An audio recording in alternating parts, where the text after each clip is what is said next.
Self विकास Kumar, chemistry faculty CLC। तो आज GOC का नेक्स्ट लेक्चर हम देखने जा रहे हैं। पिछली क्लास में हमने अम्लीय सामर्थ्य की बात करी थी, ठीक है। और अम्लीय सामर्थ्य भी कार्बोक्सिलिक एसिड जो होता है अपने पास, बेंजोइक एसिड, तो बेंजोइक एसिड की एसिडिक स्ट्रेंथ कैसे चेक करते हैं, है ना। कि प्रतिस्थापी युक्त बेंजोइक एसिड है, ऑर्थो मेटा पैरा पर कोई ग्रुप जुड़े हैं, अलग अलग समूह जुड़े हैं, तो उनकी अम्लीय सामर्थ्य कैसे किस तरह से चेक करते हैं, ये हमने लास्ट क्लास में सीख लिया था, ठीक है। इसके अलावा लास्ट क्लास में हमने एक ऑर्थो प्रभाव के बारे में भी पढ़ा था कि भाई ऑर्थो प्रभाव क्या होता है, ठीक है। अब थोड़ा सा आगे बढ़ते हैं, तो देखना जरा कि भाई नेक्स्ट जो अपना पॉइंट है वो एसिडिक स्ट्रेंथ से ही जुड़ा हुआ है, और पॉइंट का नाम है भाई डाई कार्बोक्सिलिक अम्लों की अम्लीय सामर्थ्य।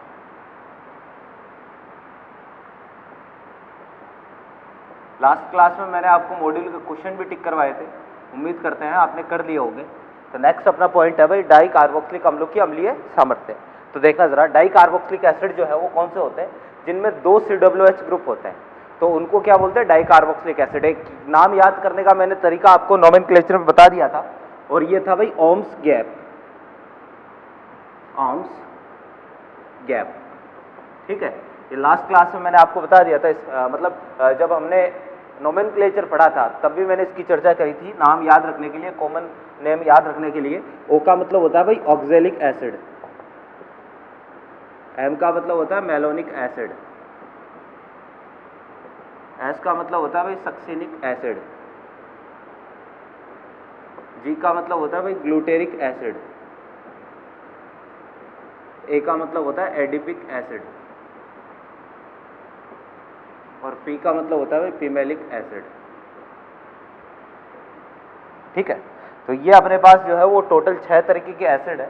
फॉर्मूला कैसे बनाएंगे, तो भाई ऑक्जेलिक एसिड जो है इसमें 2 COOH ग्रुप डायरेक्टली जुड़े होते हैं, और अब इधर से उधर जाना है ना, तो बीच में एक एक CH2 क्या करते जाओ, बढ़ाते जाओ। तो इसका फॉर्मूला हो जाएगा CH2COOH, और नीचे भी COOH। यहाँ पर बीच में 2 CH2 आ जाएंगे, CH2 और ये COOH और ये COOH, यहाँ 3 CH2 आ जाएंगे। तो इसको डायरेक्टली अगर लिखूंगा ना, तो आप डायरेक्टली इसको ऐसे भी लिख सकते हो, COOH और ये COOH, है ना। बीच में 3 CH2, डायरेक्टली इसको ऐसे लिख सकते हो। यहाँ 4 CH2 आ जाएंगे, CH2 और ये 4 COOH और ये COOH। यहाँ पर जो है वो एक और आ जाएगा अपने पास CH2, तो COOH और ये भी COOH। क्लियर है बात। तो इस तरीके से जो है वो टोटल कितने एसिड हो गए, टोटल 6 एसिड हो गए, ठीक है। अब भाई इनमें जो है वो आप देखोगे कि बीच में जो कार्बन है इसका इफेक्ट कैसा लगेगा, प्लस आई इफेक्ट लगेगा। जो एल्काइल ग्रुप होता है ना, चाहे कहीं भी लगा हुआ हो, बीच वाला जो एल्काइल ग्रुप है इसका इफेक्ट कैसा होगा, प्लस आई इफेक्ट होगा। और प्लस आई इफेक्ट जितना ज्यादा होगा एसिडिक स्ट्रेंथ उतनी क्या हो जाएगी, कम हो जाएगी। तो यहाँ अगर मैं एसिडिक स्ट्रेंथ की बात करूं, एसिडिक स्ट्रेंथ की बात करूं, अम्लीय सामर्थ्य की बात करूं, तो सबसे ज्यादा एसिडिक कौन सा होगा भाई, इसमें प्लस आई सबसे कम है। तो प्लस आई कम तो अम्लीय सामर्थ्य ज्यादा, फिर ये फिर ये फिर ये फिर ये।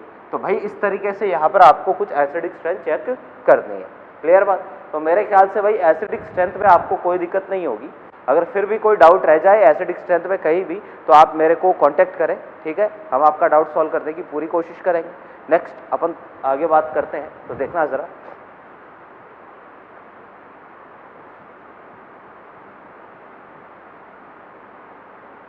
अगला जो टॉपिक है एसिडिक स्ट्रेंथ के बाद में वो है भाई बेसिक स्ट्रेंथ, ठीक है। बेसिक स्ट्रेंथ का मतलब है क्षारीय सामर्थ्य।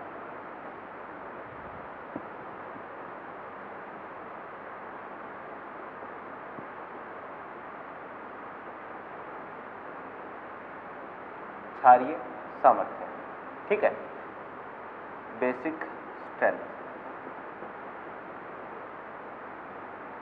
भाई देखना जरा कि बेसिक स्ट्रेंथ या क्षारीय सामर्थ्य किसको बोलते हैं।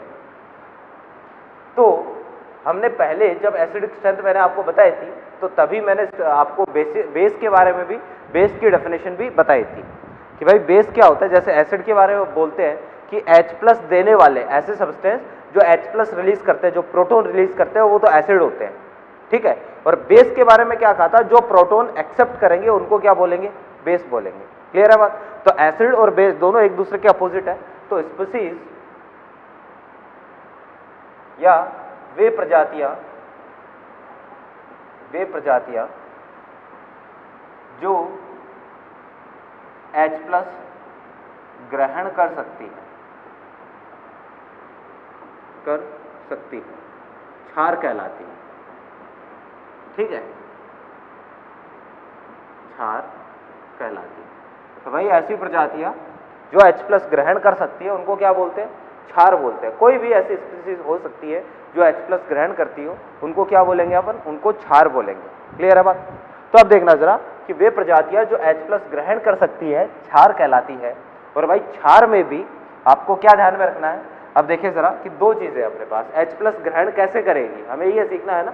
तो अपने पास कोई भी जैसे NH3 है, नाइट्रोजन पर लोन पेयर है, ठीक है, या इसको अपन यूं समझे कि भाई एक कंपाउंड तो अपने पास ऐसा है HCl, एक है H2O, ठीक है, दोनों के बीच में रिएक्शन हुई तो अपने पास क्या बना भाई? एक तो बना H3O+, एक बना Cl-, है ना। तो ध्यान से देखना, HCl ने तो क्या किया भाई? H+ को त्याग दिया। HCl ने तो H+ त्यागा है, तो HCl जो H+ त्यागता है वो तो क्या होता है? अम्ल होता है। जो प्रोटॉन त्यागता है वो क्या होता है? अम्ल होता है। और H2O जो है वो प्रोटॉन ग्रहण कर रहा है। ठीक है, मतलब HCl ने तो प्रोटॉन त्यागा है, H2O ने प्रोटॉन ग्रहण किया है, और प्रोटॉन ग्रहण करके ये किस में बदला है? H3O+ में बदला है। ठीक, तो प्रोटॉन ग्रहण करके ये H3O+ में बदला है। तो भाई इसने प्रोटॉन ग्रहण किया है, तो ये क्या है? ये क्षार है। तो जो भी प्रोटॉन ग्रहण करता है ना, उसको हम क्या बोलते हैं? क्षार बोलते हैं। क्लियर है बात? अब देखना जरा, इसको समझते हैं कि भाई H2O ने आखिर प्रोटॉन ग्रहण कैसे किया। ऑक्सीजन के पास लोन पेयर है, और भाई H+ जैसे ही इसके पास आया, इसने जो H+ त्यागा है वो H+ किसने ग्रहण किया? वो H+ H2O ने ग्रहण किया है। तो भाई HCl ने H+ त्यागा, H2O ने H+ ग्रहण किया। तो ग्रहण कैसे किया वो मैं समझाना चाहता हूं आपको कि भाई ऑक्सीजन पर लोन पेयर है, तो H+ के पास इलेक्ट्रॉनों की कमी है। भाई H के ऊपर पॉजिटिव चार्ज है, और पॉजिटिव चार्ज का मतलब क्या होता है? कि वहां इलेक्ट्रॉनों की कमी है। तो हाइड्रोजन के पास इलेक्ट्रॉनों की कमी है, ये जो हाइड्रोजन है अपना, इसके पास इलेक्ट्रॉनों की कमी है। और भाई अगर इसके पास इलेक्ट्रॉनों की कमी आ रही है, ठीक है ना, तो हम क्या बोलेंगे? ध्यान से देखना जरा कि ये तो इलेक्ट्रॉनों की कमी है, इसके पास इलेक्ट्रॉन है, तो ऑक्सीजन क्या करेगा? अपना लोन पेयर किसको दे देगा? H+ को दे देगा। और जैसे ही ऑक्सीजन अपना लोन पेयर, देखो जरा पहले कुछ कंडीशन ऐसी थी, ये H2O होता है, ये होता है H2O। अब H+ जैसे ही H2O के पास जाएगा, ये H+, तो ऑक्सीजन ने क्या किया भाई? इसको अपना लोन पेयर दे दिया। जैसे ही ऑक्सीजन अपना लोन पेयर इसको देगा, तो ऑक्सीजन पर चार्ज आ जाएगा, कैसा? पॉजिटिव चार्ज ऑक्सीजन पर आ जाएगा, क्योंकि ऑक्सीजन का जो लोन पेयर है वो क्या हो चुका है? जा चुका है। जिसका लोन पेयर चला जाता है उस पर पॉजिटिव चार्ज आ जाता है। हाइड्रोजन को इलेक्ट्रॉन मिल चुका है, इसलिए हाइड्रोजन का पॉजिटिव चार्ज क्या हो गया? खत्म हो गया। क्लियर? तो यहां इसको हम ऐसे भी लिख सकते हैं, H3O+, 3 हाइड्रोजन हो गए ना, 1, 2 और 3, और एक ऑक्सीजन हो गया, तो H3O+, इसको ऐसे भी लिख सकते हैं। तो क्षार जो है वो क्या करता है? प्रोटॉन ग्रहण करता है। और कैसे ग्रहण करता है? प्रोटॉन को लोन पेयर देकर प्रोटॉन ग्रहण करता है। क्षार कैसे लोन पेयर ग्रहण करेगा? कैसे H+ को ग्रहण करेगा? प्रोटॉन को लोन पेयर देकर H+ ग्रहण करेगा। क्लियर है बात? तो भाई देखना जरा, मैं ऐसा लिख सकता हूं, क्षार H+ को लोन पेयर देकर H+ ग्रहण करता है। ठीक है ना, कि भाई क्षार जो होता है वो H+ को लोन पेयर देकर H+ को लोन पेयर देकर H+ ग्रहण करता है, यानी लोन पेयर देकर प्रोटॉन को एक्सेप्ट करता है। ये होता है क्षार। मेरी बात समझ में आ गई? ठीक है, तो देखना जरा कि ये तो है क्षार, जो लोन पेयर देगा, है ना, किसको देगा? H+ को देगा, वो क्षार होता है। क्लियर है? और यहां पर एक लाइन और लिख देता हूं कि भाई H+ को लोन पेयर देने की क्षमता क्षारीय सामर्थ्य कहलाती है। क्षारीय सामर्थ्य कहलाती है। ठीक है भाई, कि H+ को लोन पेयर देने की जो क्षमता है है ना। H प्लस को जितनी जल्दी जो लोन पेयर देगा, H प्लस को लोन पेयर, हम क्या बोल रहे हैं, क्षार क्या करेगा, H प्लस को लोन पेयर देगा, और जितनी जल्दी H प्लस को लोन पेयर दिया जाएगा हम बोलेंगे वो उतना ही बढ़िया क्षार होगा। तो H प्लस को लोन पेयर देने की क्षमता को ही हम क्या बोलते हैं, क्षारीय सामर्थ्य बोलते हैं। यानी मैं ऐसा बोल सकता हूं कि H प्लस को लोन पेयर देने की क्षमता, H प्लस को लोन पेयर देने की क्षमता, ठीक है, ये समानुपाती होगी किसके, क्षारीय सामर्थ्य की। ठीक है भाई, कि लोन पेयर देने की क्षमता जितनी ज्यादा होगी क्षारीय सामर्थ्य उतनी ही ज्यादा होगी। समझ गए बात को। तो भाई ये अपने पास है क्षार के बारे में जनरल सी बात। अब भाई वो सारी चीजें यहाँ पर आपको समझनी है कि जैसे हमने पहले बोला था कि Ka समानुपाती होता है किसके, अम्लीय सामर्थ्य के, अम्लीय सामर्थ्य के, ठीक है, ये समानुपाती होता है H प्लस आयन की सांद्रता के, ठीक है, ये व्युत्क्रमानुपाती होता है किसके, pH के, ये व्युत्क्रमानुपाती होता है किसके, P के A के। ये सारी चीजें हमने पहले देख ली थी, ये तो अम्लीय सामर्थ्य की बात। अब क्षारीय सामर्थ्य में Ka की जगह Kb आएगा, बिल्कुल, यहाँ पर क्या आ जाएगा, Kb। तो Kb समानुपाती होगा किसके, क्षारीय सामर्थ्य के, क्षारीय सामर्थ्य के। ये समानुपाती होगा भाई OH माइनस आयन की सांद्रता के। क्लियर है बात। फिर ये समानुपाती आएगा भाई POH के, POH के,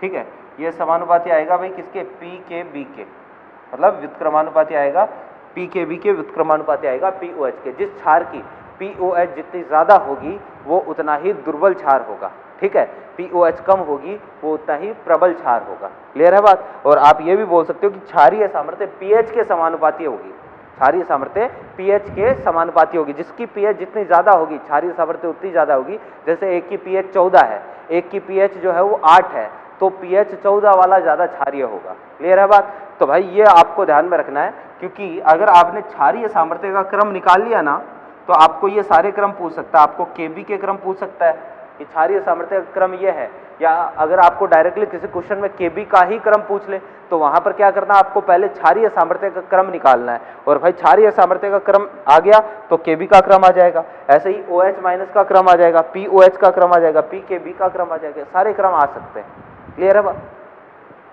तो भाई ये अपने पास क्षारीय सामर्थ्य के बारे में जनरल सी बात है। अब भाई देखना जरा कि दो चीजें हैं मेरे पास, एक तो होता है क्षार, है ना, तो क्षार तो क्या होता है, लोन पेयर देने वाला क्षार। एक याद करो, मैंने आपको इलेक्ट्रोफाइल और न्यूक्लियोफाइल बताए थे, इलेक्ट्रॉन्स नहीं और नाभिक्स नहीं बताए थे।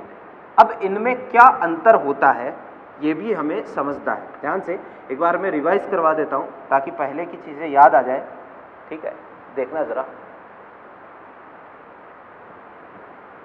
भाई, देखना, एक तो मैंने आपको बताया था इलेक्ट्रोफाइल, ठीक है, हिंदी में बोलते इलेक्ट्रॉन्स नहीं,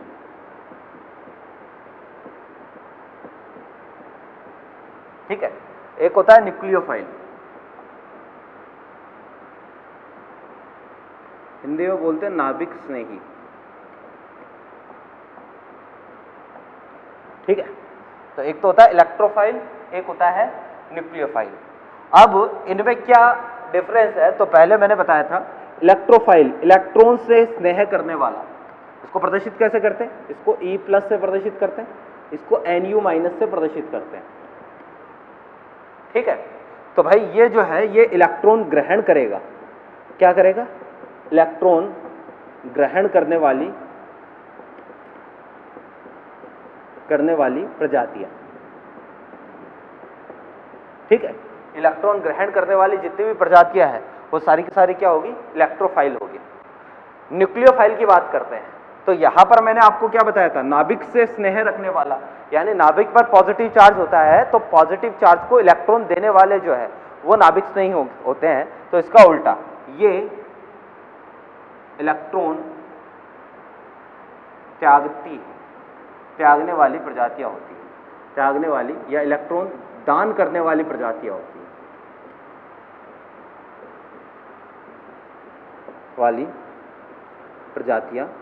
हैं, ठीक है, ये नाभिक नहीं। क्लियर है बात। अब देखना क्षार के बारे में मैंने क्या बोला था आपको कि क्षार क्या होते हैं, लोन पेयर देने वाली प्रजातियां, देने वाली प्रजातियां, ठीक है। लोन पेयर देने वाली प्रजातियां जो है वो क्या होती है, क्षार होती है। अब भाई ये भी तो इलेक्ट्रॉन दान करती है, ये भी इलेक्ट्रॉन देती है, क्षार भी इलेक्ट्रॉन देते हैं।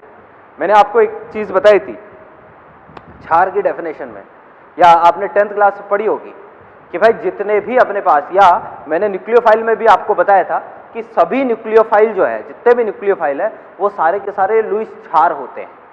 सारे न्यूक्लियोफाइल जो है वो लुईस क्षार होते हैं, लेकिन सारे के सारे क्षार जो है वो न्यूक्लियोफाइल नहीं होते हैं।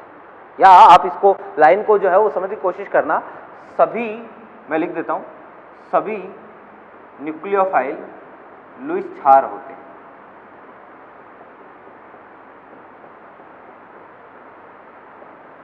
ठीक है, अभी इसका उल्टा भी अपन बात करेंगे, सभी न्यूक्लियोफाइल लुईस क्षार होते हैं। भाई मैं 2 रिएक्शन लिख रहा हूं, उनमें आपको अंतर समझना है। देखना जरा ध्यान से, एक कंडीशन तो ऐसी है, मान लो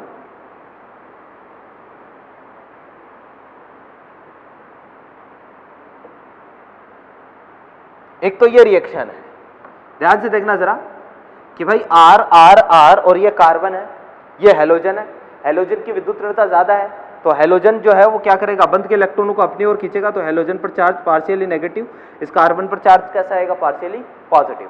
क्लियर? अब देखना जरा कि ये वाला OH जो है वो कहां पर अटैक करेगा, OH नेगेटिव चार्ज है, तो नेगेटिव वाला कहां अटैक करेगा, पॉजिटिव पर अटैक करेगा, तो नेगेटिव वाला इस पॉजिटिवली चार्ज कार्बन पर अटैक करेगा। जैसे ही नेगेटिव वाला इस पॉजिटिवली चार्ज कार्बन पर अटैक करेगा तो यहां से X क्या हो जाएगा, बाहर हो जाएगा X माइनस के रूप में, क्योंकि कार्बन की वैलेंसी 5 नहीं हो सकती।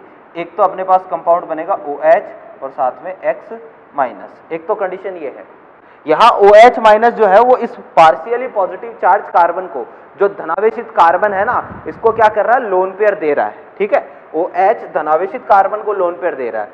एक कंडीशन ऐसी है, मान लो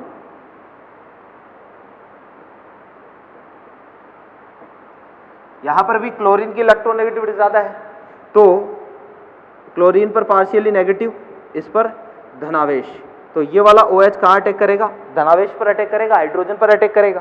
तो जैसे ही हाइड्रोजन पर अटैक करेगा तो एक तो बनेगा H2O, एक बनेगा Cl माइनस। क्लियर? ये 2 कंडीशन है अपने पास। ठीक है, या अगर मैं यहां पर X कर दूं तो भी कोई दिक्कत नहीं है, तो एक तो बन जाएगा यहां पर X माइनस। ठीक है, X की हेलोजन की विद्युत ऋणता ज्यादा है, तो विद्युत ऋणता ज्यादा है तो इस पर नेगेटिव, इस पर पॉजिटिव। अब इन दोनों में OH माइनस यहां पर भी धनावेश को लोन पेयर दे रहा है, इलेक्ट्रॉन दे रहा है, OH माइनस यहां पर भी लोन पेयर दे रहा है, लेकिन इनमें अंतर क्या है कि यहां OH माइनस जो है ये काम कर रहा है भाई न्यूक्लियोफाइल की तरह, और यहां का OH माइनस जो है ये काम कर रहा है भाई क्षार की तरह। ये वाली नीचे वाली रिएक्शन एक एसिड बेस रिएक्शन है, ऊपर वाली रिएक्शन जो है यहां पर OH जो है वो न्यूक्लियोफाइल की तरह काम कर रहा है। कैसे पता चला, क्या अंतर क्या होता है न्यूक्लियोफाइल और क्षार में, जबकि दोनों के दोनों लोन पेयर देते हैं? तो अंतर ये होता है कि भाई न्यूक्लियोफाइल ये क्या करते हैं, नाभिक स्नेही, है ना, या यहां लिख देता हूं आंशिक धनावेशित, ध्यान से, आंशिक धनावेशित कार्बन को लोन पेयर देना,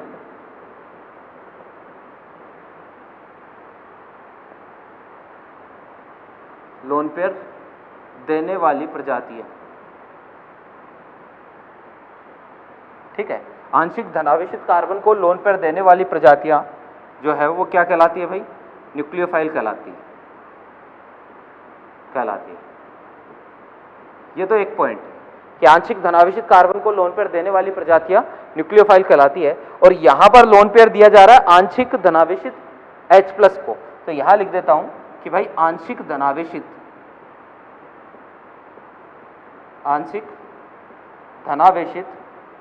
H+ को लोन पेयर देने वाली प्रजातियां। ठीक है, आंशिक धनावेशित H+ को लोन पेयर देने वाली प्रजातियां जो है वो क्या कहलाती है भाई, लोन पेयर देने वाली प्रजातियां क्षार कहलाती है। ठीक है, तो ये दोनों में क्या होता है, अंतर होता है। क्षार क्या होता है, आंशिक धनावेशित H+ को, अगर प्रोटॉन को H+ को लोन पेयर दिया जाए तो क्षार बोलेंगे, अगर कार्बन को लोन पेयर दिया जाए या कार्बन को इलेक्ट्रॉन दिया जाए तो उसको क्या बोलेंगे, उसको हम न्यूक्लियोफाइल बोलेंगे। क्लियर है बात? तो यहां पर तो ये न्यूक्लियोफाइल है, यहां पर ये क्या है, यहां पर ये क्षार है, ये अंतर होता है दोनों में। समझ गए बात को? ठीक है, तो भाई इनमें कंफ्यूज मत होना। क्षार भी क्या करता है, क्षार भी लोन पेयर देने वाली प्रजातियां होती है, और न्यूक्लियोफाइल जो है, न्यूक्लियोफाइल भी लोन पेयर देने वाली प्रजातियां ही होती है। अंतर क्या है कि यहां लोन पेयर दिया जाएगा आंशिक धनावेशित कार्बन को, और यहां पर लोन पेयर दिया जाएगा किसको, आंशिक धनावेशित H+ को, है ना। काम दोनों का लोन पेयर देना है, किसको देना है इसके आधार पर दोनों अलग अलग चीजें। क्लियर बात? अब देखना जरा, थोड़ा सा आगे बढ़ते हैं, वापस से क्षारीय सामर्थ्य की तरफ चलते हैं। तो क्षार क्या होते हैं भाई? क्षार होते हैं ऐसी प्रजातियां जो लोन पेयर देने का काम करती है, जो लोन पेयर देती है उनको हम बोलेंगे क्षार। ठीक है, देखना जरा, इसको तो मिटा रहा हूं भाई।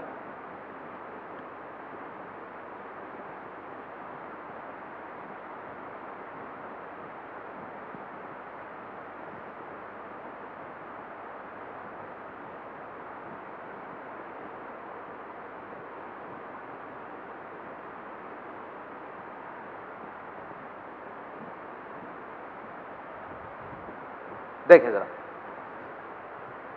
तो क्षार के बारे में मैं क्या लिखूंगा, लोन पेयर H+ को देने वाली प्रजाति है।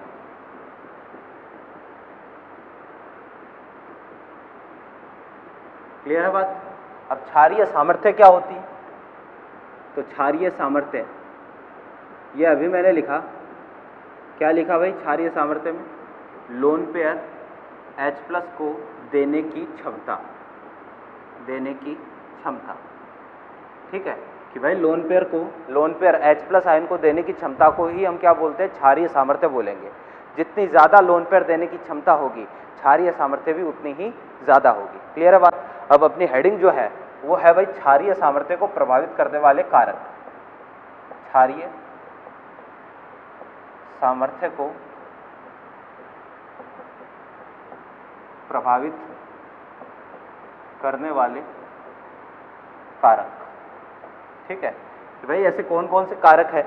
एक क्वेश्चन जैसे अम्लीय सामर्थ्य में आया था ना, कि भाई अम्लीय सामर्थ्य के क्रम में व्यवस्थित करो, क्षारीय सामर्थ्य के क्रम में व्यवस्थित करो, बिल्कुल वैसे ही क्वेश्चन आएगा। मतलब जैसे अम्लीय सामर्थ्य में व्यवस्थित करने का क्रम आपको पूछा था, बिल्कुल वैसे ही क्षारीय सामर्थ्य का क्रम भी आपसे पूछ सकता है। ठीक है ना, देखते हैं।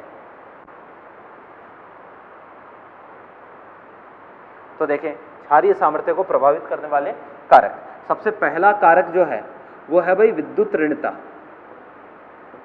ध्यान से सब, विद्युत ऋणता, इलेक्ट्रोनेगेटिविटी।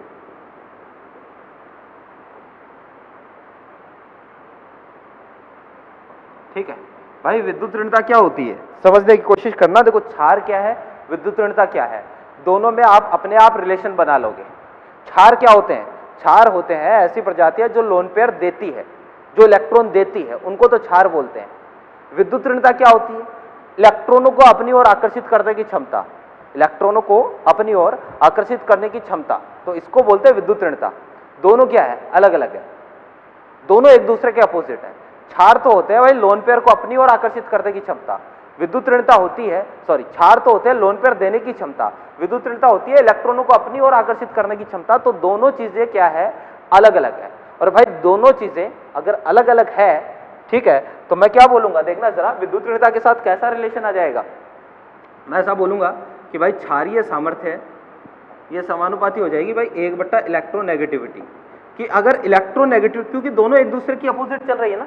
क्षार तो क्या है भाई, इलेक्ट्रॉन देने की क्षमता, और विद्युत ऋणता क्या है, इलेक्ट्रॉन खींचने की क्षमता, अपनी ओर आकर्षित करने की क्षमता विद्युत ऋणता है, जबकि इलेक्ट्रॉन देने की क्षमता क्षार है। दोनों एक दूसरे के विपरीत चल रहे हैं, इसका मतलब दोनों का रिलेशन कैसा आएगा, ऐसा व्युत्क्रमानुपाती का रिलेशन आएगा कि क्षारीय सामर्थ्य ज्यादा होगी तो इलेक्ट्रोनेगेटिविटी कम होगी।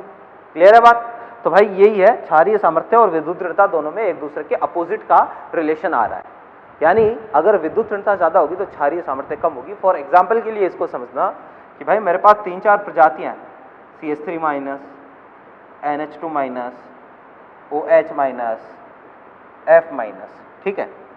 तो ये 3-4 प्रजाति है। अब मेरे को क्षारीय सामर्थ्य का क्रम देखना है कि कौन सा बढ़िया क्षार है, कौन सा घटिया क्षार है, कौन सा आसानी से इलेक्ट्रॉन देगा और कौन सा आसानी से इलेक्ट्रॉन नहीं देगा। ठीक है, तो देखना जरा, अगर इधर से इधर चलूंगा तो इलेक्ट्रोनेगेटिविटी क्या होगी, इलेक्ट्रोनेगेटिविटी इंक्रीज हो रही है, फ्लोरीन की विद्युत ऋणता सबसे ज्यादा होती है इनमें से। तो अगर आप दाएं से बाएं चलोगे ना, बाएं से दाएं चलोगे तो विद्युत ऋणता क्या होगी, बढ़ेगी। और भाई विद्युत ऋणता अगर बढ़ेगी तो छासा क्या हो जाएगी, कम हो जाएगी, यानी क्षारीय सामर्थ्य क्या हो जाएगी, कम हो जाएगी। तो बढ़िया क्षार कौन सा है भाई, सबसे आसानी से फ्लोरीन क्या करेगा, हमेशा इलेक्ट्रॉनों को अपने पास रखने की कोशिश करेगा, इलेक्ट्रॉनों को अपने पास रखने की कोशिश करेगा, तो लोन पेयर या इलेक्ट्रॉन देने की क्षमता क्या हो जाएगी, कम हो जाएगी। तो फ्लोरीन की विद्युत ऋणता सबसे ज्यादा है, क्षारीय सामर्थ्य सबसे कम। ये अपने पास क्रम आ जाएगा किसका, क्षारीय सामर्थ्य का, यानी छासा CH3 माइनस क्षारीय सामर्थ्य सबसे ज्यादा होगी, फिर NH2 माइनस, फिर OH माइनस, फिर F माइनस। ये क्रम आएगा किसका भाई, क्षारीय सामर्थ्य। क्लियर है बात। फिर देखो जरा, ये तो है पहला विद्युत ऋणता का फैक्टर, ठीक है ना। अब यहीं पर एक चीज और ध्यान में रख लेते हैं, है ना, कि विद्युत ऋणता ही बात कर रहे हैं तो भाई एक तो अपने पास सिंगल बॉन्डेड नाइट्रोजन है, एक अपने पास डबल बॉन्डेड नाइट्रोजन है, एक अपने पास ट्रिपल बॉन्डेड नाइट्रोजन है। यहां चेक कर लेते हैं, ठीक है ना। अब एक चीज और बता दें कि हम क्षारीय सामर्थ्य जब भी कंपेयर करेंगे तो क्षारीय सामर्थ्य जनरली आपको जो पूछी जाती है वो नाइट्रोजन कंटेनिंग कंपाउंड के लिए पूछी जाती है, कि जिनमें नाइट्रोजन जो है वो क्या होगा, डोनर होगा, और नाइट्रोजन अगर डोनर होगा तो वहां आपको क्षारीय सामर्थ्य कंपेयर करनी होती है। तो यहां पर देखना, single bonded nitrogen, double bonded और ट्रिपल बॉन्डेड नाइट्रोजन, आपको 3 तरीके के नाइट्रोजन देखने को मिल सकते हैं। सिंगल बॉन्डेड नाइट्रोजन जो है ये sp3 संकरित होगा, डबल बॉन्डेड sp2 संकरित होगा और ट्रिपल बॉन्डेड sp संकरित होगा। अगर मैं विद्युत ऋणताओं की बात करूं, विद्युत ऋणता की बात करूं तो विद्युत ऋणता जो है ये समानुपाती होती है किसके, S लक्षणों के। ठीक है, विद्युत ऋणता S लक्षण के समानुपाती होती है। यहाँ S लक्षण कितने हैं, 50%, यहाँ कितने हैं भाई 33.33%, और यहाँ S लक्षण कितने हैं भाई 25%। ठीक है, तो S लक्षण जितने ज्यादा होंगे हम बोलेंगे विद्युत ऋणता उतनी ही ज्यादा होगी।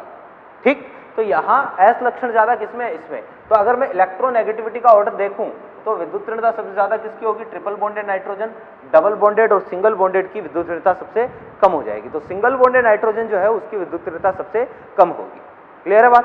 तो अगर ये मेरे पास इलेक्ट्रोनेगेटिविटी का ऑर्डर आया है, ये विद्युत ऋणता का क्रम आया है, तो भाई अपने पास जो है वो क्षारीय सामर्थ्य का क्रम क्या होगा, इसका उल्टा। तो क्षारीय सामर्थ्य अगर मैं देखूं तो क्षारीय सामर्थ्य जो है वो किसकी सबसे ज्यादा रहेगी भाई, ट्रिपल बॉन्डेड नाइट्रोजन की सबसे कम, है ना, मतलब सिंगल बॉन्डेड नाइट्रोजन की सबसे ज्यादा होगी क्षारीय सामर्थ्य, फिर आएगा डबल बॉन्डेड नाइट्रोजन, और ट्रिपल बॉन्डेड नाइट्रोजन की क्षारीय सामर्थ्य सबसे कम हो जाएगी।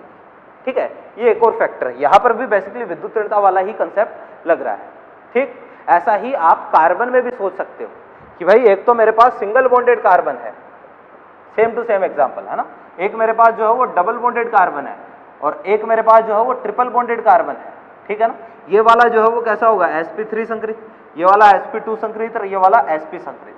तो अगर मैं इलेक्ट्रोनेगेटिविटी का क्रम देखूंगा तो इलेक्ट्रोनेगेटिविटी का क्रम कौन सा आएगा भाई, ट्रिपल बॉन्डेड सबसे ज्यादा इलेक्ट्रोनेगेटिव होगा। क्लियर है।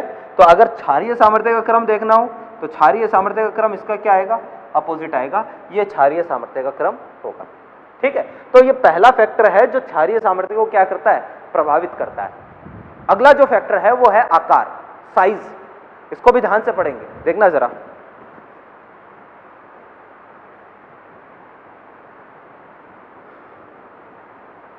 पहला था इलेक्ट्रोनेगेटिविटी, मेरे ख्याल से समझ में आ गया होगा। सेकंड है आकार।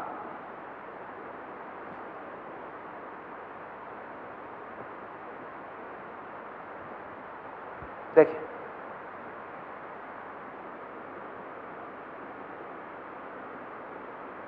आकार, साइज।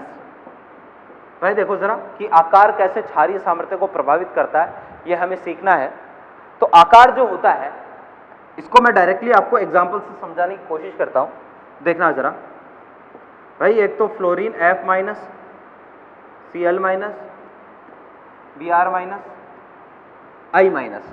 ठीक है, ये है भाई। इधर से इधर चलते हैं। आपको पता है पीरियोडिक टेबल में, लास्ट क्लास में मैंने बताया था आपको, उससे पहले भी बताया था कि पीरियोडिक टेबल में जब भी अपन टॉप टू बॉटम चलते हैं, आवर्त सारणी में जब भी हम ऊपर से नीचे चलते हैं तो आकार क्या होता है, बढ़ता है। तो अगर आप इधर से इधर चलोगे तो आकार क्या होगा, बढ़ेगा। क्लियर है बात। और हेलोजन है, जैसे मान लो फ्लोरीन है, और फ्लोरीन का इलेक्ट्रॉनिक विन्यास लिखते हैं तो क्या होगा 1s2 2s2 2p5। ठीक है, यह फ्लोरीन का इलेक्ट्रॉनिक विन्यास है। इसके बाह्यतम कोश में, बाह्यतम कोश कौन सा है, दूसरा, दूसरे में इलेक्ट्रॉन कितने हैं 7। या तो आप ऐसे चेक कर लो, चलो भाई मान लिया ऐसे आपको लिखना नहीं आता होगा इलेक्ट्रॉनिक विन्यास, वैसे मैंने पढ़ा तो दिया आपको परमाणु संरचना वाले चैप्टर में, आप ऐसे बना लो, ये तो आता ही होगा, छोटी क्लासों में सीखा ही होगा। टोटल जो है वो 9 इलेक्ट्रॉन भरने हैं, तो पहली में हो गए 2, दूसरे में कितने हो गए 7 हो गए। तो बाह्यतम कोश में कितने इलेक्ट्रॉन है, 7 इलेक्ट्रॉन है। अब इस पर चार्ज कैसा आ रखा है, माइनस, यानी 1 इलेक्ट्रॉन इसने क्या कर रखा है, ग्रहण कर रखा है। तो 1 इलेक्ट्रॉन इसने ग्रहण कर रखा है, तो टोटल बाह्यतम कोश में कितने इलेक्ट्रॉन हो गए, 8 इलेक्ट्रॉन हो गए। तो भाई टोटल इसके बाह्यतम कोश में 8 इलेक्ट्रॉन है। तो देखना जरा, है ना, 1 2 3 4 5 6 7 8, है ना, 7 तो इसके खुद के हैं, 1 इलेक्ट्रॉन इसने ग्रहण कर रखा है। तो जो इलेक्ट्रॉन इसने ग्रहण कर रखा है उसके कारण इस पर चार्ज कैसा है, उसके कारण उस पर नेगेटिव चार्ज आया। आप इसको ऐसे भी बना सकते हो, देखना जरा कि 1 माइनस में कितने इलेक्ट्रॉन है, 2 इलेक्ट्रॉन है, 1 इसका खुद का, 1 किसी और का जो ग्रहण किया है। ऐसे ही प्रत्येक हेलोजन के बाह्यतम कोश में 8-8 इलेक्ट्रॉन होंगे। जो F माइनस या X माइनस मैंने लिखा है, Br माइनस I माइनस, प्रत्येक के बाह्यतम कोश में 8-8 इलेक्ट्रॉन होंगे। तो सबको मैं इसी तरीके से लिख देता हूं, है ना, ये Cl है, ये लो, क्लियर है बात। अब मेरे को ये चेक करना है कि कौन सा आसानी से लोन पेयर देगा और कौन सा आसानी से लोन पेयर नहीं देगा। ठीक है, तो इसके लिए देखना, आप कहोगे कि सर फ्लोरीन की विद्युत ऋणता तो सबसे ज्यादा होती है, और विद्युत ऋणता के अनुसार अगर हम देखें तो जितनी विद्युत ऋणता ज्यादा होगी क्षारीय सामर्थ्य उतनी क्या होगी, कम होगी। तो यहाँ क्षारीय सामर्थ्य का क्रम क्या आना चाहिए, सबसे बढ़िया क्षार कौन सा होना चाहिए भाई, I माइनस सबसे बढ़िया क्षार होना चाहिए, और सबसे घटिया क्षार कौन सा होना चाहिए, F माइनस सबसे घटिया क्षार होना चाहिए। विद्युत ऋणता इसकी सबसे ज्यादा है, विद्युत ऋणता ज्यादा, क्षारीय सामर्थ्य कम। ये क्रम आना चाहिए क्षारीय सामर्थ्य का। आएगा या नहीं आएगा उसकी बात बाद में करेंगे। ठीक है, तो अपने अकॉर्डिंग जो इससे पहले वाला जो कंसेप्ट मैंने आपको बताया था उसके अकॉर्डिंग क्षारीय सामर्थ्य का ये क्रम होना चाहिए। अब देखना जरा इसमें लोचा क्या है भाई, लोचा ये है कि इधर से इधर चलेंगे तो आकार क्या होगा, बढ़ेगा। ये इसका साइज क्या है, छोटा, फ्लोरीन का साइज छोटा, क्लोरीन का साइज थोड़ा सा क्या हो गया, मोटा हो गया, ब्रोमीन का साइज थोड़ा सा और मोटा हो गया, आयोडीन का साइज थोड़ा सा और मोटा हो गया। तो इधर से इधर चल रहे हैं तो साइज क्या हो रहा है, बढ़ रहा है। ठीक है, अब यहां पर छोटे साइज पर कितने इलेक्ट्रॉन हो गए, टोटल 8, छोटे साइज पर टोटल 8 इलेक्ट्रॉन। क्लियर है, यहां थोड़ा सा बड़ा साइज है, बड़े साइज पर भी 8 इलेक्ट्रॉन, और बड़ा साइज हो गया 8 इलेक्ट्रॉन, और बड़ा साइज हो गया 8 इलेक्ट्रॉन। ठीक है, अब देखना जरा कि भाई इलेक्ट्रॉन और इलेक्ट्रॉन इनके बीच में हमेशा क्या होगा, रिपल्शन होगा। और इलेक्ट्रॉनों के बीच में अगर हमेशा रिपल्शन हो रहा है तो यहां छोटे साइज पर 8 इलेक्ट्रॉन है, रिपल्शन ज्यादा होगा। यहां बड़े साइज पर 8 इलेक्ट्रॉन, रिपल्शन इसके कंपेयर में वहां पर कम होगा। यहां रिपल्शन ज्यादा है, यहां रिपल्शन कम है। इसको बोलते हैं भाई हम इलेक्ट्रॉन घनत्व। क्या बोलते हैं, इलेक्ट्रॉन घनत्व, है ना। छोटे साइज पर ज्यादा इलेक्ट्रॉन है, यहां बड़े साइज पर जो है मतलब यहां पर छोटे साइज पर 8 इलेक्ट्रॉन, यहां बड़े साइज पर 8 इलेक्ट्रॉन। तो अगर इलेक्ट्रॉन घनत्व चेक करोगे यहां इलेक्ट्रॉन घनत्व ज्यादा है। क्लियर है बात। तो भाई इधर से इधर चलूंगा ना तो इलेक्ट्रॉन घनत्व क्या हो रहा है, घट रहा है। ठीक है, और इलेक्ट्रॉन घनत्व अगर घटेगा तो इन इलेक्ट्रॉनों के बीच में प्रतिकर्षण भी घटेगा। छोटे साइज पर भाई ज्यादा इलेक्ट्रॉन है, प्रतिकर्षण ज्यादा होगा, बड़े साइज पर उतने ही इलेक्ट्रॉन है, प्रतिकर्षण कम होगा। तो यहां प्रतिकर्षण ज्यादा है। और भाई प्रतिकर्षण जब जब आता है आपको बताया होगा, प्रतिकर्षण जो है उससे हमेशा स्टेबिलिटी कम होती है ना। तो प्रतिकर्षण अगर इलेक्ट्रॉनों के बीच में प्रतिकर्षण लग रहा है तो इलेक्ट्रॉन देना चाहेगा, कोई भी इलेक्ट्रॉन शेयर करना चाहेगा, जल्दी से इलेक्ट्रॉन देना चाहेगा प्रतिकर्षण से बचने के लिए। तो यहां ये वाला जो है इस पर प्रतिकर्षण क्या है, बहुत ज्यादा है, यहां रिपल्शन ज्यादा है, रिपल्शन ज्यादा है। और रिपल्शन ज्यादा है तो ये प्रतिकर्षण से बचना चाहेगा। अब बचा कैसे जा सकता है प्रतिकर्षण से, भाई अगर इलेक्ट्रॉन कम हो जाए कैसे भी करके तो प्रतिकर्षण भी कम हो जाएगा। तो ये जल्दी से इलेक्ट्रॉन देना चाहेगा, तुरंत इलेक्ट्रॉन दे देगा। तो इसलिए जो क्षारीय सामर्थ्य का क्रम है ना, वो क्रम अपने को ये वाला मिलेगा, क्षारीय सामर्थ्य का क्रम, ये क्रम मिलेगा। ध्यान रखना भाई, यहां आपको इलेक्ट्रोनेगेटिविटी वाला कंसेप्ट नहीं लगाना है, यहां पर इलेक्ट्रॉन घनत्व वाला कंसेप्ट इलेक्ट्रोन नेगेटिविटी वाले कंसेप्ट पर हावी हो जाता है। ठीक है। तो भाई अगर ये वाला कंसेप्ट जो है वो ज्यादा हावी है, इसलिए अपने पास क्षारीय सामर्थ्य का क्रम जो है वो ये आएगा, क्लोरीन F-, Cl-, Br- और I-। ये क्रम आएगा किसका? क्षारीय सामर्थ्य का। मेरे ख्याल से बात समझ में आ गई है, क्लियर है बात? तो भाई यह अपने पास क्रम आ गया किसका? छासा का, क्षारीय सामर्थ्य का। ठीक है, तो आकार का रिलेशन हमने देख लिया, ध्यान रखना भाई, है ना। आकार जो है वो बहुत ही इंपॉर्टेंट रोल यहाँ अदा करता है। ऐसे ही एक और है, जैसे आपको दे दिया एक तो OH-, एक दे दिया भाई SH-। तो ऑक्सीजन और सल्फर में से सल्फर का साइज बड़ा है, साइज बड़ा होने की वजह से सल्फर पर इलेक्ट्रॉन डेंसिटी कम है। तो अगर इलेक्ट्रॉन डेंसिटी यहाँ पर कम है, इलेक्ट्रॉन देने की क्षमता भी क्या हो जाएगी? कम हो जाएगी। OH- आसानी से इलेक्ट्रॉन देगा, और अगर OH- आसानी से इलेक्ट्रॉन देगा ना, तो OH- जो है वो बढ़िया क्षार होगा। क्लियर है बात? तो इस तरीके से आपको क्या करना है भाई, दूसरा फैक्टर हो गया अपना साइज का। क्लियर? तीसरा फैक्टर देखते हैं। तीसरा फैक्टर क्या है जो क्षारीय सामर्थ्य को प्रभावित करता है? देखिए, तीसरा फैक्टर आता है वही संकरण। ठीक है, जो फैक्टर हमने देख लिया है, वापस से एक बार मैं लिख देता हूं, है ना। तीसरा फैक्टर है जो क्षारीय सामर्थ्य को प्रभावित करता है, वो है संकरण। देखना जरा, वही है कि मैंने कहा कि जब भी हम क्षारीय सामर्थ्य की बात करेंगे तो जनरली नाइट्रोजन कंटेनिंग कंपाउंड्स के बारे में हम पढ़ेंगे कि भाई इनमें डोनर कौन होगा? डोनर परमाणु होगा, दाता परमाणु जो है वो होगा नाइट्रोजन कंटेनिंग कंपाउंड। नाइट्रोजन जो है वो डोनर होगा। और यहाँ पर नाइट्रोजन 3 प्रकार का देखने को मिल सकता है, single bonded, double bonded nitrogen और ट्रिपल बॉन्डेड नाइट्रोजन। ठीक है, ये तो है दाता परमाणु। और भाई अगर मैं इनके संकरण की बात करूं, संकरण की, है ना, तो संकरण कौन कौन सा हो जाएगा? Single bonded sp3, double bonded जो है वो हो जाएगा sp2, और ट्रिपल बॉन्डेड हो जाएगा sp।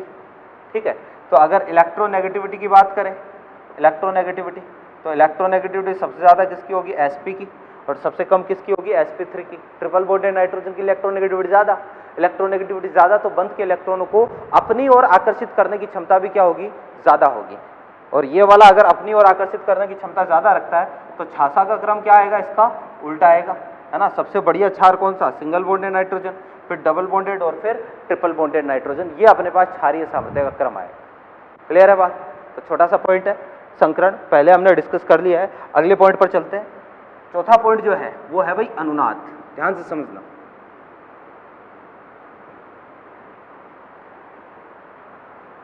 चौथा पॉइंट है अनुनाद।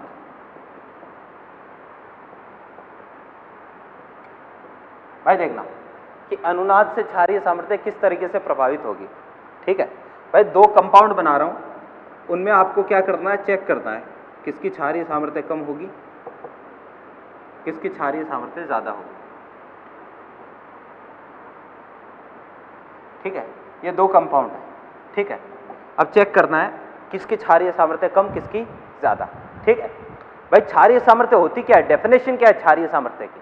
लोन पेयर H+ आयन को देने की क्षमता क्षारीय सामर्थ्य होती है। क्लियर? कि भाई लोन पेयर जितनी जल्दी H+ आयन को दिया जाएगा, क्षारीय सामर्थ्य भी उतनी क्या होगी? ज्यादा होगी। तो लोन पेयर H+ आयन को देने की क्षमता क्षारीय सामर्थ्य होती है। ठीक है, तो देखिए जरा, H+ आया, ठीक है, H+ आया, और इससे लोन पेयर मांगने आया कि भाई तेरा लोन पेयर दे रहा है क्या? इस वाले ने कहा, नाइट्रोजन ने, ठीक है भाई ले ले, है ना, मेरा लोन पेयर तो मेरे पास ही है, ले ले। यहां H+ आया लोन पेयर मांगने। ठीक है, तो देखना H+ ने इस नाइट्रोजन को कहा कि भाई तेरा लोन पेयर दे रहा है क्या? तो नाइट्रोजन ने कहा कि देख भाई H+ double single lone pair, है ना, कि मेरे पास तो कॉन्जुगेशन है, lone pair single double conjugation है, तो इसका लोन पेयर जो है वो कहां जा सकता है? अनुनाद में जा सकता है। लोन पेयर अनुनाद में है। ठीक है, तो जैसे ही नाइट्रोजन से H+ लोन पेयर मांगने आया, H+ ने नाइट्रोजन को कहा कि भाई तेरा लोन पेयर दे रहा है क्या? तो नाइट्रोजन ने कहा कि भाई देख, मेरा लोन पेयर तो अनुनाद में गया हुआ है, मेरा लोन पेयर तो इधर डबल बॉन्ड के साथ लगा हुआ है अनुनाद करने में, तेरे को एक बार रुकना पड़ेगा। ठीक है ना, तो अगर लोन पेयर अनुनाद में जाएगा तो लोन पेयर की उपलब्धता क्या हो जाएगी, कम हो जाएगी। और भाई लोन पेयर अगर है ही नहीं किसी के पास तो देगा कहां से, और देगा ही नहीं तो काहे का छार, क्षारीय सामर्थ्य क्या हो जाएगी, कम हो जाएगी। समझ रहे हो बात को, कि लोन पेयर अगर कहीं पर अनुनाद में चला गया ना तो लोन पेयर की अवेलेबिलिटी क्या हो जाएगी, कम हो जाएगी, लोन पेयर की उपलब्धता क्या हो जाएगी, कम हो जाएगी। और लोन पेयर की उपलब्धता अगर कम हो गई तो भैया इस केस में हम क्या बोलेंगे, लोन पेयर देने की क्षमता भी क्या हो जाएगी, कम हो जाएगी। तो मैं यहां पर लिख देता हूं कि यदि लोन पेयर अनुनाद में जाएगा तो लोन पेयर की उपलब्धता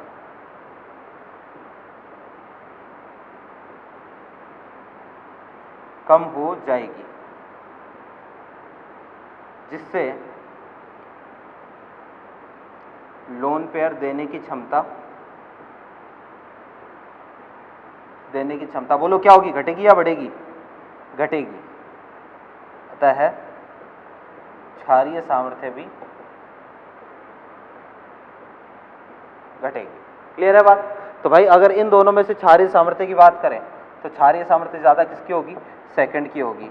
सेकंड वाला क्षारीय सामर्थ्य ज्यादा प्रदर्शित करेगा। क्यों, क्योंकि यहां पर जैसे ही लोन पेयर मांगने आएगा H+ तो ये तो नाइट्रोजन तुरंत दे देगा, इसके पास तो हमेशा लोन पेयर अवेलेबल है, जबकि इसका लोन पेयर कहां गया हुआ है, अनुनाद में गया हुआ है। क्लियर है बात। तो लोन पेयर मैं ऐसा बोल सकता हूं कि भाई क्षारीय सामर्थ्य ये व्युत्क्रमानुपाती होगा लोन पेयर में अनुनाद के। भाई लोन पेयर में अनुनाद जितना ज्यादा होगा, लोन पेयर जितना ज्यादा अनुनाद में जाएगा ना, क्षारीय सामर्थ्य उस कंपाउंड की उतनी क्या हो जाएगी, कम हो जाएगी। क्लियर है बात। तो भाई ये अपने पास अगला फैक्टर, लास्ट फैक्टर है अनुनाद के बाद में जो क्षारीय सामर्थ्य को प्रभावित करता है, और वो है भाई लोन पेयर एरोमेटिकता। समझना, एरोमेटिकता। ठीक है। अब वापस से मेरे पास दो कंपाउंड है, ध्यान से, दो कंपाउंड कौन से हैं,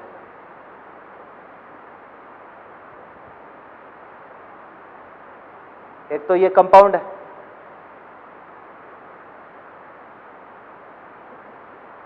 एक ये कंपाउंड है। ठीक है, दो कंपाउंड है। ये वाला ध्यान से देखना, डबल सिंगल लोन पेयर है ना, इसके पास 6 पाई इलेक्ट्रॉन है, ये वाला एरोमेटिक कंपाउंड है। और ये वाला कैसा है, नॉन एरोमेटिक कंपाउंड है, क्योंकि इसमें डबल सिंगल लोन पेयर के अलावा संयुग्मन नहीं है, अपूर्ण संयुग्मन है, तो ये वाला नॉन एरोमेटिक है। क्लियर है बात। इसका लोन पेयर जो है वो अनुनाद में भाग ले रहा है, डबल सिंगल लोन पेयर अनुनाद में भाग ले रहा है। इसके साथ ही लोन पेयर की वजह से इसमें एरोमेटिकता भी आ रही है। अगर लोन पेयर नहीं होता तो क्या ये एरोमेटिक होता, क्या नहीं होता। तो इसके लोन पेयर, इसका जो लोन पेयर है वो एरोमेटिकता में भी भाग ले रहा है। लोन पेयर जो है वो एरोमेटिकता में है, लोन पेयर एरोमेटिकता में। और यहां डबल सिंगल लोन पेयर, यहां लोन पेयर अनुनाद में है, लोन पेयर अनुनाद में। चलो एक कंपाउंड और लिख देता हूं, ये वाला है। ठीक है, यहां पर लोन पेयर अनुनाद में नहीं है, ना ही एरोमेटिकता में है, ये भी नॉन एरोमेटिक है, ये भी नॉन एरोमेटिक। अब तीनों को मेरे को चेक करना है, कौन सा कम अम्लीय, कौन सा कम क्षारीय, कौन सा ज्यादा क्षारीय। भाई H+ आया है ना, इसके पास भी आया, इसके पास भी आया, और इसके पास भी आया। ठीक है, तो H+ ने इसको बोला कि भाई लोन पेयर दे रहा है क्या। नाइट्रोजन ने कहा कि ठीक है भाई ले ले, मेरे पास तो पड़ा ही है लोन पेयर। इसने तुरंत H+ को लोन पेयर दे दिया। H+ के पास, H+ इसके पास आया कि भाई लोन पेयर दे रहा है क्या। तो नाइट्रोजन ने यहां पर कहा कि भाई तेरे को एक बार रुकना पड़ेगा, मेरा लोन पेयर अनुनाद में गया हुआ है, जब लोन पेयर घूमकर वापस आएगा तो तू H+ तू लोन पेयर ले लेना। ठीक है, तो ये वाला जो है वो इसको बोल रहा है कि भाई रुक जा एक बार। जबकि H+ अगर इसके पास जाएगा लोन पेयर लेने कि भाई तेरा लोन पेयर दे रहा है क्या, तो ये बोलेगा पागल है क्या, तेरे को लोन पेयर दूंगा है, मेरा लोन पेयर तो एरोमेटिकता में गया हुआ है, और तेरे को पता नहीं एरोमेटिक यौगिक बहुत ज्यादा स्थायी होते हैं। तो भाई एरोमेटिक कंपाउंड तो बहुत ज्यादा स्टेबल है, लोन पेयर एरोमेटिकता में गया है तो स्टेबिलिटी आ रही है। याद करो दुनिया का हर काम किसके लिए होता है, स्थायित्व के लिए होता है। और अगर H+ को लोन पेयर दूंगा, अगर मैं तेरे को लोन पेयर दूंगा तो मेरी तो एरोमेटिकता ही खत्म हो जाएगी और मेरा तो स्थायित्व ही खत्म हो जाएगा, तो मैं तेरे को कैसे लोन पेयर दे सकता हूं। समझ रहे बात को। तो लोन पेयर अगर एरोमेटिकता में, देखो लोन पेयर अनुनाद में चला गया ना, तो H+ को लोन पेयर देने की क्षमता कम हो जाएगी, क्षारीय सामर्थ्य घट जाएगी। लेकिन लोन पेयर अगर एरोमेटिकता में चला गया अनुनाद के भी आगे तो और कम हो जाएगी, क्योंकि एरोमेटिकता में गया ना तब तो चांस ही बहुत कम चांस है कि ये आसानी से थोड़ी ना देगा। अब H+ को लोन पेयर आसानी से नहीं देगा, हाँ दे देगा, आसानी से थोड़ी ना देगा, है ना। तो मैं ऐसा बोल सकता हूं कि अगर लोन पेयर एरोमेटिकता में जा रहा है तो क्षारीय सामर्थ्य और कम हो जाएगी। अगर मैं इन तीनों को कंपेयर करूं, ये तीसरा, ये दूसरा, ये पहला, तो छासा का क्रम क्या आएगा? छासा का क्रम यानी क्षारीय सामर्थ्य का क्रम थर्ड, फिर सेकंड, और सबसे कम क्षारीय कौन सा होगा भाई? फर्स्ट। ये अपने पास क्रम आएगा किसका? क्षारीय सामर्थ्य। मेरे ख्याल से बात समझ में आ गई होगी, ठीक है। ये 5 फैक्टर है भाई जिनसे क्षारीय सामर्थ्य क्या होती है? प्रभावित होती है। अब हमें क्वेश्चन कैसे आएगा और इन पांचों फैक्टर को अप्लाई कैसे करना है, कैसे अप्लाई करना है, ठीक है ना, कि भाई क्वेश्चन कैसे आएगा और सर इनका क्या करें, हमें थोड़ा कम समझ में आया तो इनको इसके जो एप्लीकेशन है इसको लास्ट मतलब जो नेक्स्ट क्लास है उसमें कवर करेंगे, ठीक है। पर इसके अलावा आपको यहाँ क्या करना है, आज वाले में या इससे पहले वाले लेक्चर्स में कोई भी आपको डाउट हो तो बिल्कुल आप मेरे से डिस्कस करें। लास्ट क्लास में मैंने आपको अम्लीय सामर्थ्य के क्वेश्चन टिक करवाए थे, आपने कर लिए होंगे, नहीं किए तो कर लेना। और बाकी आप मेरे से जुड़े हुए हैं, लगातार व्हाट्सएप पर बने रहें, ठीक है ना, हम आपके डाउट सॉल्व कर ही रहे हैं। और बाकी कोई दिक्कत हो, कोई भी डाउट हो तो आप व्हाट्सएप करें, हम आपका डाउट सॉल्व करने की पूरी कोशिश करेंगे। तो यहाँ से इसको आगे हम करते हैं कंटिन्यू नेक्स्ट क्लास में। Thank you.